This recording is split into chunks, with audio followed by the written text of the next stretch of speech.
मेहमान भी जुड़ गए हैं, सुशील केडिया सिंह, उनसे जरा करते हैं बातचीत। सुशील सर, पहले तो बहुत बहुत शुक्रिया, थैंक यू वेरी मच। आज से ठीक 4-5 दिन पहले सर आप हमारे साथ जुड़े थे। आपने कहा था कि बाजार थोड़ा ओवर स्ट्रेच लग रहा है और मेरे को ऐसा लगता है कि बाजार थोड़ा नीचे आ सकता है। सर, आपकी वाणी उस समय सरस्वती थी, आपने बोला ये चौथा दिन है जब बाजार नीचे आ रहा है। सर, आपकी मनोकामना पूर्ण होगी या अभी भी और नीचे जाएगा बाजार? देखिए, हम तो बाजार से मनोकामना कुछ करते ही नहीं है। बाजार ही हमारे लिए मनोकामना देवी है। जो बाजार की मनोकामना हमको उसके साथ चलना है। तो बाजार उस वक्त भारी लग रहा था और अब बाजार ने कंफर्मेशन दे दिया है कि निफ्टी ने गिरना शुरू कर दिया है। Down trend on Nifty is confirmed. ठीक है। और बैंक निफ्टी हमेशा की तरह थोड़ा थोड़ा निफ्टी के पीछे पीछे हिला रही है। तो निफ्टी पे तो हम ऑलरेडी 2 दिन से शॉर्ट है। और बैंक निफ्टी, अगर ये चार्ट आपके साथ शायद अभी तक शेयर नहीं हो पाई है, आज आपके पीसीआर ने स्क्रीन शेयर नहीं किया, चलिए अगर वो दे देंगे बीच में तो मैं चार्ट दिखा दूंगा। बैंक निफ्टी अगर आज बंद होते होते अगर 42,190 के नीचे बंद होगी तो हम आज इस पर भी घर शॉर्ट लेकर जाएंगे। और अगर कल ये 42,330 के ऊपर बंद नहीं होगी तो हम कल शॉर्ट कर देंगे। बैंक निफ्टी हमेशा ही निफ्टी से कुछ दिन पीछे रह जाती है और एक इल्यूजन ऑफ स्ट्रेंथ क्रिएट करती है। अभी भी ये कॉल प्रीएम्प्टिव है क्योंकि कंफर्मेशन तो या तो आज की क्लोजिंग में कल आएगा, पर अगर ये कंफर्मेशन आ जाता है तो आईसीआईसीआई और एचडीएफसी मुझे लगता है 25-25% तक भी गिर सकते हैं। एक ही रात में नहीं गिरेंगे, टाइम लगेगा, टुकड़े टुकड़े में चाल आएगी। तो जितने भी लार्ज ग्लैमरस बैंक्स हैं उनको हम दबा के बेचेंगे, पर एक भी छोटे वाले बैंक को हम बेचेंगे नहीं। उनको हम इस करेक्शन के दौरान, अगर आपको स्मॉल बैंक्स में आउट परफॉर्मेंस नजर आए कि वो बड़े बैंक की तुलना में बहुत कम गिर रहे हैं, तो मेरी बात को तब याद कीजिएगा। ये आने वाली भयंकर तेजी जो छोटे बैंक्स में आएगी उसका सूचक होगा। और जब वो होगा उस सप्ताह में हम आपको तब अपडेट करेंगे। जितने भी छोटे बैंक्स हैं, मुझे लगता है इस बड़े करेक्शन के बाद बैंकिंग सेक्टर के 50% से 100% तक बढ़ने के लिए सारे ही बैंक्स तैयार है, छोटे वाले। तो हम सिर्फ बड़े बैंकों को बेचेंगे। ओके सुशील जी, आप दो तरह की यहाँ पर बात समझ आ रही है, यानी आप कह रहे हैं कि दो तरफ का बाजार है, एक बार गिरेगा और उसके बाद ऊपर जाएगा। और एक और चीज, हमारे पीसीआर ने आपको स्क्रीन शेयर की हुई है, आपको सिर्फ एक्टिवेट करनी है। हो गई होगी, मैं कर देता हूँ जी। नहीं, अभी तक नहीं हुआ, कोई बात नहीं। तो मेरा सवाल जी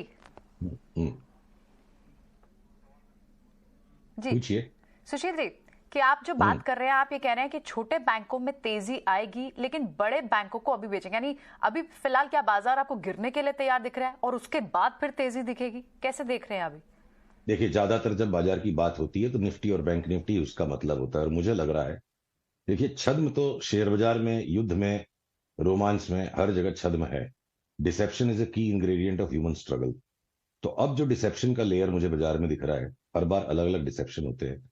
हर एक सेक्टर के लार्जेस्ट स्टॉक को अगर ये निफ्टी गिरती चली जाती है तो हम मारुति बेचेंगे, टाटा मोटर्स नहीं बेचेंगे। हम लार्ज बैंक्स बेचेंगे, स्मॉल बैंक्स नहीं बेचेंगे। हम डॉक्टर रेड्डीज बेचेंगे, पर दुनिया भर के फार्मा शेयर्स में हम टकटकी लगा के बैठे हैं कि कितना और दबोच लें। हम इन्फोसिस बेच देंगे पर बिरला सॉफ्ट नहीं बेचेंगे। और सीमेंट का हम कोई भी स्टॉक नहीं बेचेंगे, रिफाइनरी कोई भी नहीं बेचेंगे, केमिकल्स हम कोई भी नहीं बेचेंगे। तो बहुत सारे स्मॉल स्टॉक्स ने ऑलरेडी 14,000 निफ्टी के बराबर की यात्रा पूरी कर ली है। और मुझे लगता है ये बहुत सारे मिड और स्मॉल कैप स्टॉक्स ने अब 22,000 निफ्टी की यात्रा शुरू कर दी है। पर ये लार्ज कैप स्टॉक्स जो पीछे चल रहे हैं, जिन्होंने लगातार आउट परफॉर्मेंस मेंटेन करके निफ्टी को ज्यादा घटने नहीं दिया और अंदर के सब स्टॉक्स बुरी तरह टूट गए, अब वो अंदर वाले स्टॉक्स चलना शुरू हो चुके हैं। और जिन्होंने आउट परफॉर्मेंस का इल्यूजन क्रिएट करके रखा था, वो एक बार आखिरी स्वाहा करेंगे, तब ये यज्ञ पूरा होगा। पर ये लार्ज कैप्स को गिरता हुआ देख के हर कोई जाके अपने स्मॉल फार्मा भी बेच देगा, सीमेंट भी बेच देगा, स्मॉल बैंक्स भी बेच देगा, तो वहां भूल हो जाएगी। एक अंतिम बड़ा तीक्ष्ण करेक्शन लार्ज कैप्स में बनने की पूरी संभावना है। और वो हो जाता है तो उसके बाद मुझे लगता है 2024 का इलेक्शन आते आते हमारा बाजार कितना तेज हो जाएगा, इस वक्त कल्पना करना अनुचित होगा। ओके एक बड़ा करेक्शन इस वक्त आने के आसार इस वक्त हैवी वेट्स में तो नजर आ रहे हैं। लेकिन सुशील जी, पिछले हफ्ते जब आप जुड़े थे, सीधे तौर पर बेबाक खराई आपने दी थी सीमेंट पर, आपने कहा था बिल्कुल नहीं बेचेंगे। तब से लेकर अब तक, इनफैक्ट तब भी सीमेंट शेयर्स चल रहे थे और आज भी सेंटिमेंट्स जो है पॉजिटिव, चाहे फिर हैवी वेट्स हो या फिर मिड कैप सीमेंट प्लेयर्स हो। आपकी बात तो सच है, ब्रॉडर इंडिसेस में मिड कैप स्मॉल कैप में मौके हैं और बाजार की इस गिरावट से डरकर कहीं वहां से हमारे व्यूअर्स जो निकल ना जाएं, इस पर आपकी एडवाइस काफी हद तक एक गोल्डन एडवाइस के तौर पर साबित हो रही है। फिर मिड कैप में और कहां पर एंट्री पॉइंट्स बन रहे हैं ये भी बताइए सुशील जी, ट्रेड कहां पर बनता है आपके हिसाब से? देखिए, ट्रेड तो अब आप 1 घंटे का सौदा अगर कर रही हैं तो वो मेरे पास टेलीविजन पे बताने के लिए नहीं है, पर यहां से लेकर जो अगले हफ्ते नॉर्मली तक आप ट्रेड इन्वेस्टमेंट्स बता करते हैं, सकते हैं, पोजिशनल ट्रेड्स बताइए आपके हिसाब से। जो इन्वेस्टमेंट्स करने वाले लोग हैं, केमिकल्स में दुनिया भर के स्टॉक्स हैं ऑलमोस्ट सारे, कुछ को छोड़ के, फर्टिलाइजर्स में, रिफाइनरीज में, ये सब मेरे को लगता है 12-14 हजार की निफ्टी का स्तर बनाने के बाद अपनी 22 हजार की चाल शुरू कर चुके। सीमेंट भी उसमें शामिल है। एक ही अपवाद है सीमेंट में, अल्ट्रासेन को। जैसा कि मैंने कहा, हर एक सेक्टर के लार्जेस्ट स्टॉक को नीचे आना है निफ्टी की मंदी को जस्टिफाई करने, और छोटे वाले स्टॉक्स, निफ्टी 10% घटेगी, छोटे वाले स्टॉक 5% घटेंगे। निफ्टी में बीच में 5% की रैली आएगी, ये छोटे स्टॉक्स 20-20% बढ़ जाएंगे। जब तक निफ्टी का फाइनल बॉटम होगा, छोटे वाले स्टॉक्स आज के लेवल से 30% ऊपर होंगे और फिर भी आपको शेयर बाजार मंदा लगेगा। यही छद्म, इसी छद्म को पकड़ने की हम कोशिश कर रहे हैं। तो अल्ट्रासेन को भी आप बेचिए, बाकी कोई सीमेंट नहीं बेचना है। तो अब दुनिया भर के स्टॉक्स हैं, वो ओवर ए टाइम उनका डिस्कशन हो सकता है। लार्ज लिक्विड स्पेस में ही ट्रेडिंग हो सकती है, तो उस पर फोकस रखते हैं। हर एक सेक्टर के लार्जेस्ट 1-2 स्टॉक को जैसे जैसे निफ्टी घटती जाए बेचते चले जाइए। डॉलर इंडेक्स बेतहाशा भाग सकती है, 102 के ऊपर बंद आते ही हम और ज्यादा मजबूत मंदी का मन बना लेंगे। और US interest rates, the worst is yet to come. वो फेड ने सॉफ्टनिंग शुरू कर दिया, कोरिया ने, इंडिया ने शुरू कर दिया, तो इसका मतलब ये थोड़े कि वो रिवर्स नहीं हो सकते। तो इंटरेस्ट रेट्स की जो चार्ट्स हैं वो बता रही है, the worst in interest rates is yet to come. ठीक है सुशील सर, मेरे को कुछ नया आपसे नहीं पूछना। मेरे को सिर्फ आपने जो पहली बात बताई कि आपने निफ्टी शॉर्ट कर रखा है 2 दिन से, और बैंक निफ्टी आप शॉर्ट करेंगे 42,190 के नीचे आके, तो मेरे को आप इसके टारगेट दे सकते हैं सर? आपका टारगेट क्या है निफ्टी का? कब आपने सौदे को वाइंड कर लेंगे, बंद कर देंगे? ऐसा वैसा है, ये टारगेट वारगेट ने बिल्कुल मन गढ़ंत बातें हैं। बाजार का कोई टारगेट नहीं होता। बाजार भगवान के बाद बाजार का ही इंपॉर्टेंस है। मैं मेरे जीवन का टारगेट फिक्स कर सकता हूं कि मुझे कितना पैसा खोना उचित है, इससे ज्यादा मैं नहीं करूंगा। मैं भगवान का फैसला कैसे करूं? कोई हद मंदी की हो सकता है 15,000 भी तोड़ दे, और उसके पहले 4 बार सौदे कटेंगे, 4 बार वापस रिबाउंड में आप बेचोगे। तो मेरी प्रार्थना है आपके सभी दर्शकों से, ये टारगेट के गोरख धंधे में ना फंसिए। टारगेट 50 बार बदलेंगे, सौदागर को बार बार सौदे से इन आउट होना पड़ेगा। एक मोटे ट्रेंड की इस वक्त हम बात कर सकते हैं, और अगर 25% एचडीएफसी और आईसीआईसीआई घट जाएंगे तो आप अंदाज लगा लीजिए बैंक निफ्टी का क्या गोल हो सकता है। मैं 32,000 आज की आज तो नहीं बोल सकता, आने दीजिए सेल का सिग्नल, 10% घटने दीजिए, फिर वापस रिव्यू करेंगे। पर मुझे कोई आश्चर्य नहीं होगा कि ये बैंक निफ्टी 25% घट जाए, क्योंकि 2 लार्जेस्ट स्टॉक 52% की वेटेज रखते हैं, और हो सकता है कि निफ्टी उस दौर में 17-18% घट जाए। तो बड़ी जगह है नीचे की इंडाइसेस पे, और फिर भी बहुत सारे स्मॉल कैप स्टॉक्स पकड़ के बैठने लायक है। ये मोटी बात है जी, वेरी इंटरेस्टिंग।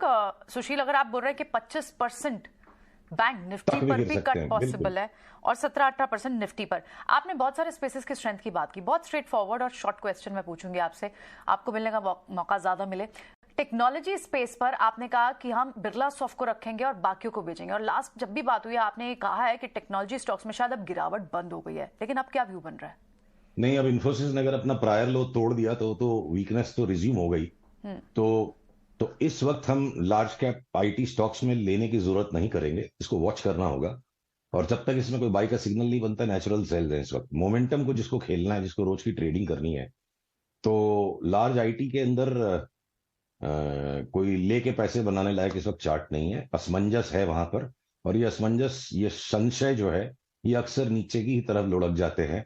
तो ओवरसोल्ड है बोलकर वहां अभी हिमाकत करने की मेरी इच्छा नहीं है चार्ट्स पे। क्या पता शायद अगले वीक तक कोई दृष्टिकोण क्लियर और स्पष्ट मिल जाए, पर वीकनेस ही है अब लार्ज आईटी में।